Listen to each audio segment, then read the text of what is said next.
Hello friends, welcome back to my channel. First round of allocation के बाद बहुत सारे स्टूडेंट के बहुत अलग अलग डाउट आ रहे थे कि दी अभी हमें अपग्रेड का ऑप्शन नहीं दिख रहा। हमें अपग्रेड करने से पहले सीट को एक्सेप्ट करना पड़ेगा क्या, कितने राउंड होंगे, क्या हम उन राउंड में बार बार अपग्रेड कर सकते हैं, या फ़ी पेमेंट कब करनी है, हमें हमारा डॉक्यूमेंट्स अप्रूव होके कब आ जाएंगे, हमें क्वेरी इरेज होगी तो हमें क्वेरी का रिप्लाई कैसे करना है, क्वेरी कब इरेज होगी। बहुत सारे स्टूडेंट की क्वेरी भी इरेज हुई है तो उनके बारे में मैं भी बताऊंगी।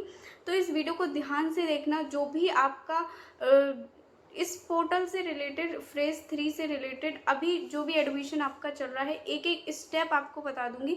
जो भी आपके डाउट्स हैं कि अभी आपको साउथ कैंपस का कॉलेज मिला है, नॉर्थ कैंपस का कैसे मिलेगा, अभी ऑफ कैंपस का मिल गया है, किसी को श्यामलाल कॉलेज मिला है, अब उसे साउथ कैंपस का कोई वेनकी कॉलेज या नॉर्थ कैंपस का मिरिंडा हाउस कैसे मिल सकता है, किसी को एलएसआर मिला है तो वो चाहता है अपग्रेड करे। तो अपग्रेड के बाद कितने नंबर का मैक्सिमम डिफरेंस आएगा और कितने प्रेफरेंस नंबर का डिफरेंस आके उसे कॉलेज मिलेगा, ये सब मैं बताऊंगी। आपके सारे डाउट्स एक ही वीडियो में क्लियर करूंगी, तो ध्यान से देखना। बहुत इंपॉर्टेंट वीडियो है, इसे मिस मत करना। सबसे इंपॉर्टेंट बात अभी की मैं करती हूँ। सबसे पहले आपको जो सीट मिली है, जो भी सीट मिली है, जो भी कॉलेज मिला है, इसे एक्सेप्ट कर लो। एक्सेप्ट करने के बाद आपके डॉक्यूमेंट वेरिफिकेशन होंगे। यहाँ पे अभी आपने एक्सेप्ट कर ली होगी, आई होप कर ही ली होगी आपने। अभी कब तक कर सकते हैं आप एक्सेप्ट को? 21 जुलाई तक कर सकते हैं आप। इससे पहले पहले ही आप एक्सेप्ट कर लो। जितनी लेट आप एक्सेप्ट करोगे उतनी ही लेट आपके डॉक्यूमेंट वेरिफिकेशन होके आएंगे। एक्सेप्ट करने के बाद आपको क्या करना है, डॉक्यूमेंट वेरिफिकेशन होंगे। फिर डॉक्यूमेंट वेरिफिकेशन में भी ड्यू टाइम लेता है, एकदम आपके डॉक्यूमेंट वेरिफिकेशन नहीं होते। डॉक्यूमेंट के 3-4 स्टेप होते हैं जो दिल्ली यूनिवर्सिटी 3-4 स्टेप में डॉक्यूमेंट वेरिफिकेशन करता है।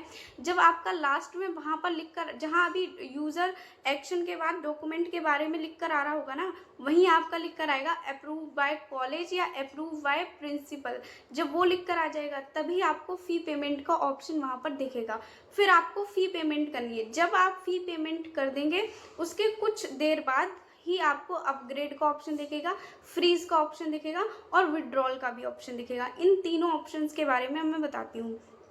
फ्रीज का ऑप्शन तो आपको आई होप अब तक समझ आ गया होगा। फ्रीज मतलब मुझे जो सीट मिली है मैं उसी सीट पर खुश हूँ, मैं यहीं पर रहना चाहता हूँ, मुझे फ्रीज कर दो, मतलब इसी में मैं पढ़ना चाहता हूँ, तो आप फ्रीज रहोगे।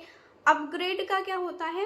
अपग्रेड की मुझे जो कॉलेज मिला है, मैं चाहता हूँ मुझे प्रेफरेंस के ऊपर का कॉलेज मिले। ठीक है, अभी मान लो मुझे 15 नंबर का कॉलेज मिला है, मैं चाहता हूँ मुझे 11, 10 या 14 नंबर का एटलीस्ट कॉलेज मुझे मिल जाए, उससे बेटर मुझे कॉलेज मिल जाए। ठीक है, ये होता है अपग्रेड। और इसमें विड्रॉल क्या होता है? विड्रॉल का मतलब होता है आप दिल्ली यूनिवर्सिटी से बाहर होना चाहते हैं। भले ही आपने फ़ी पेमेंट कर दी, भले ही आपको कॉलेज मिल गया, अब आप चाहते हैं कि आपको दिल्ली यूनिवर्सिटी में नहीं पढ़ना, आपको किसी और कॉलेज में पढ़ना है, चाहे अपने स्टेट के कॉलेज में पढ़ना है या कहीं SOL में पढ़ना है, कहीं और पढ़ना है, तो आप विड्रॉल करना चाहते हैं, दिल्ली यूनिवर्सिटी से बाहर होना चाहते हैं, तो आप उसको क्लिक करते हैं। जैसे ही आप उसको क्लिक करते हैं वो पूछता है अच्छे से कि आप एग्जैक्टली विड्रॉल करना चाहते हैं, तो आपको जितनी भी आपने फ़ी दी होती है उस कॉलेज की, सब आपको रिफंड हो जा रही होती है। बट 1000 रुपी दिल्ली यूनिवर्सिटी अपने पास रख लेता है, बाकी जो भी आपका बनता है सब आपको रिफंड कर दी जाती है फ़ी। ठीक है, और आप पूरी तरह विड्रॉल ले लेते हैं दिल्ली यूनिवर्सिटी से। फिर आप किसी भी राउंड में नहीं जाते, आपको जो कॉलेज मिलता है आपसे वो भी ले लिया जाता है। ठीक है, यहाँ पर जो बच्चे कुछ ये पूछ रहे थे कि दी अगर हमने जो अभी हमें कॉलेज मिला है अगर हम उसे एक्सेप्ट ना करें तो आप दिल्ली यूनिवर्सिटी के किसी राउंड में नहीं जा पाओगे। राउंड फर्स्ट हो गया, राउंड सेकंड, थर्ड में भी नहीं जा पाओगे, किसी राउंड में आप नहीं जा पाओगे, आप यहीं की यहीं रह जाओगे, आपसे ये सीट भी छिन जाएगी। तो एक्सेप्ट करके, डॉक्यूमेंट वेरिफिकेशन करके, फ़ी पेमेंट करके आपकी सीट सिक्योर होती है। तो पहले वो सीट सिक्योर कर लो जो आपको मिली है, उसके बाद आपको अपग्रेड करना है। ठीक है, अपग्रेड का मैंने समझा दिया क्या होता है। कुछ स्टूडेंट पूछ रहे हैं कि दी अगर हमें फर्स्ट प्रेफरेंस ही मिल गई है तो क्या हम अपग्रेड कर सकते हैं? नहीं, तो आप अपग्रेड नहीं कर सकते। अगर आपको प्रेफरेंस नंबर की पहली ही प्रेफरेंस मिल गई तो दिल्ली यूनिवर्सिटी ये सोचता है कि आपको जब फर्स्ट प्रेफरेंस मिल गई है मतलब आपको आपके हिसाब से बेस्ट मिल गया है, अब आपको कुछ और नहीं चाहिए। तो अगर आपको फर्स्ट प्रेफरेंस मिली है तो आपके डैशबोर्ड पे अपग्रेड का भी ऑप्शन नहीं आएगा। ठीक है, अब मैं उनकी बात करती हूँ जिन्हें अपग्रेड करना है और जिनके पास अभी ऐसा कॉलेज है जो उनके एक्सपेक्टेशन से बाहर का कॉलेज है, उन्हें ठीक ठाक है बट उन्हें नहीं चाहिए, उन्हें उससे बेटर चाहिए। ठीक है, तो मैं बताती हूँ उन्हें राउंड 2 में कितना कॉलेज बेटर होके मिलेगा। देखो, दिल्ली यूनिवर्सिटी की एक रियलिटी मैं बताती हूँ आपको। इतनी सारी ईयर को एनालाइज करने के बाद ये रियलिटी आप देखोगे, दिल्ली यूनिवर्सिटी में अगर कोई भी स्टूडेंट अपग्रेड करता है कॉलेज, तो ये नहीं होता कि जैसे ही उसने अपग्रेड किया उसे फर्स्ट नंबर का या सेकंड नंबर का मिल गया। ठीक है, अगर किसी को जैसे 15 नंबर की प्रेफरेंस अलॉट हुई है, ठीक है, अरविंदो कॉलेज उसे मिला है, अब उसे नहीं चाहिए, उसे चाहिए कि मुझे और बेटर मिल जाए, मुझे LSR मिल जाए या गार्गी मिल जाए या कोई और अच्छा बेटर कॉलेज, नॉर्थ कैंपस का श्यामला से तो बेटर होगा कि मुझे और कोई नॉर्थ या साउथ कैंपस का कॉलेज मिल जाए। तो वो क्या करेगा, दिल्ली यूनिवर्सिटी क्या करता है, जैसे आपको 15 पे अरविंदो कॉलेज मिला, तो मैक्सिमम आपको जो कॉलेज देता है उसके 5 जो प्रेफरेंस ऊपर आपने फिल की होती है ना, वही आपको मिल रही होती है। ये रियलिटी है। बाकी ड्यू आपकी प्रेफरेंस अभी भी ऊपर से ही चेक करेगा। ठीक है, बहुत सारे स्टूडेंट सोचते हैं अब हमें 50 नंबर का कॉलेज मिला, ड्यू अब हमें 14 का देगा क्योंकि मैं 14 से 2-3 नंबर पीछे हूँ, या जो मार्क्स का गैप आ रहा है वो 14 नंबर का आ रहा है, 15 नंबर का आ रहा है, उससे कोई मैटर नहीं होता।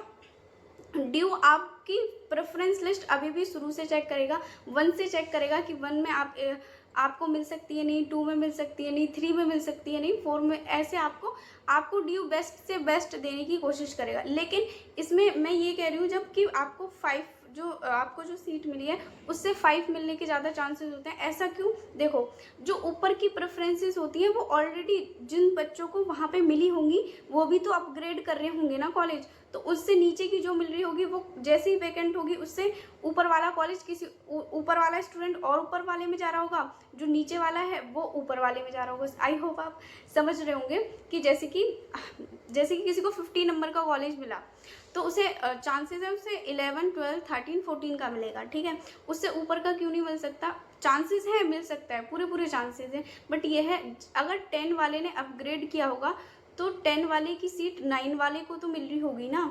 ऐसा थोड़ी है 10 वाले की सीट डायरेक्ट 15 वाले को मिल रही हो, तो ऐसा पॉसिबल नहीं होता एग्जैक्टली। ठीक है, तो ये था कि कैसे कैसे आपका क्या होता है कि अपग्रेड करने के बाद कितनी सीट हो। अगर इसमें अभी भी आपकी कोई क्वेरी है, अगर आप नहीं समझ पाए, कन्फ्यूज़न है, तो कमेंट में लिख देना, मैं आपके एक एक कमेंट का रिप्लाई करती हूँ, तो इसका भी अच्छे से रिप्लाई करूँगी, आपको समझा दूँगी, आप समझ जाएंगे ठीक से। ठीक है, मेरा रिप्लाई आप तक पहुँचे, आपका कमेंट मेरे तक पहुँचे, इसलिए चैनल को सब्सक्राइब कर लेना। अभी मैं आपको बताती हूँ डॉक्यूमेंट और क्वेरी रेज के बारे में, सबसे ज़्यादा इंपॉर्टेंट है। अभी आपका काम क्या है, जब तक आपका फर्स्ट कॉलेज का बिल्कुल फ़ी पेमेंट नहीं होती, डॉक्यूमेंट वेरीफाई नहीं होते, जब तक आपको क्वेरी रेज देखनी है कि कहीं क्वेरी तो नहीं आ रही। अगर जिसकी कोई भी क्वेरी आ रही है, सबसे पहले मार्कशीट की मैं बात करती हूँ, जनरली यही क्वेरी आती है। सबसे पहले अगर आपने डिजी लॉकर की मार्कशीट लगाई है तो मोस्टली चांसेस है वो वैलिड होगी। डिजी लॉकर की जो मार्कशीट होती है वो हर जगह वैलिड होती है, दिल्ली यूनिवर्सिटी भी उसे वैलिड मानता है अगर डिजी लॉकर की है।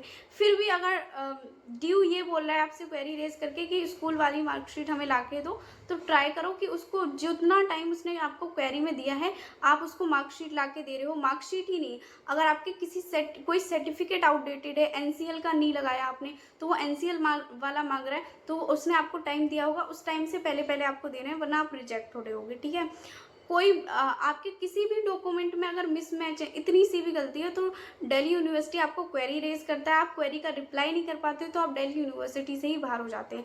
इसमें भी एक इम्पॉर्टेंट बात क्या है कि अगर जैसे कि बहुत ज़्यादा क्रिटिकल क्वेरी आ रही है, कोई आपसे सॉल्व नहीं हो रही, आपको समझ नहीं आ रही, तो कुछ भी उसमें डॉक्यूमेंट फिल नहीं करना है आपको। ठीक है, एक जैसे आपका कोई एल्डर ब्रदर हो, सिस्टर हो, कोई भी हो, उससे पूछ लेना, अच्छे से समझ लेना, फिर उस क्वेरी का रिप्लाई करना। क्योंकि क्वेरी का रिप्लाई आप ऐसा नहीं है कि बार बार कर पा रहे होंगे, क्वेरी का रिप्लाई वो ऐसा नहीं है आपका बार क्वेरी देख रहे होंगे, एक बार क्वेरी देखते हैं, क्वेरी को भी अप्रूव करके फिर आपका फ़ी पेमेंट का ऑप्शन आता है। जब तक आप क्वेरी फिल नहीं कर देते दिल्ली यूनिवर्सिटी, जब तक आपको फ़ी पेमेंट का भी ऑप्शन नहीं आता। ठीक है, तो क्वेरी को अच्छे से देखना, अगर आपसे सॉल्व नहीं हो रही है तो किसी और से सॉल्व करवाना, बट टाइम लाइन के अंदर सॉल्व करवाना है। ठीक है, अब बहुत सारे स्टूडेंट हैं वो पूछ रहे हैं रीऑर्डर प्रेफरेंस को, जो भी अपग्रेड करेगा उसको प्रेफरेंस रीऑर्डर करने का टाइम मिलेगा। कब मिलेगा, तो 24 जुलाई को प्रेफरेंस को रीऑर्डर कर पा रहा होगा। रीऑर्डर मतलब अच्छा, बहुत सारे स्टूडेंट पूछ रहे थे डी डी क्या हम ऐसा कर सकते हैं कि हम अपना और कॉलेज उसमें ऐड कर लें कि अब मुझे 16 नंबर का कॉलेज मिला है, अब मैं 15 मेरे बचे हुए हैं कॉलेज, अब मैं और कॉलेज ऐड कर लेता हूँ। आप ना ऐड कर सकते हैं, आप ना डिलीट कर सकते हैं। ना ही आप कॉलेज ऐड कर पा रहे होंगे, ना ही आप डिलीट कर पा रहे हैं। आप सिर्फ कॉलेज को रीऑर्डर कर पा रहे होंगे। रीऑर्डर का क्या मतलब होता है? कॉलेज को ऊपर नीचे कर पा रहे होंगे आप, और कुछ नहीं कर पा रहे होंगे, ठीक है। बस ये कर सकते हैं आप, जैसे आपको लग रहा है कि नहीं, मैं चाहता हूँ कि दिल्ली यूनिवर्सिटी पहले ये चेक करे कि मुझे मिरिंडा हाउस मिलेगा नहीं मिलेगा हिंदू मिलने से पहले, ठीक है। तो आप ऊपर नीचे कर सकते हैं ऐसे अपने हिसाब से, बट आप कुछ भी ऐड डिलीट कुछ भी नहीं कर पा रहे होंगे, ठीक है। आई होप आप समझ गए होंगे। फिर सेकंड राउंड आएगा। सेकंड राउंड में आपको सेकंड राउंड का वेट करना है, जिन्हें अपग्रेड किया है। सेकंड राउंड में आपको सीट एलोकेट होंगी, फिर आपको देखना है कि आपको अपग्रेड के बाद कौन सी सीट मिली। तो ये था ऑल अबाउट जो पूरा फ्रेज 2 के बारे में था, जो भी एडमिशन से रिलेटेड अभी आपके डाउट आ रहे हैं, जितने भी अभी अभी आपके माइंड में चल रहे हैं मुझे ये कॉलेज मिलेगा, ये सब मैंने बता दिया है। फिर भी आपको अगर कोई भी डाउट हो कमेंट में लिख देना, मैं कमेंट का रिप्लाई करूँगी। चैनल को सब्सक्राइब कर लेना न्यू अपडेट के लिए भी, और मिलते हैं नेक्स्ट वीडियो में।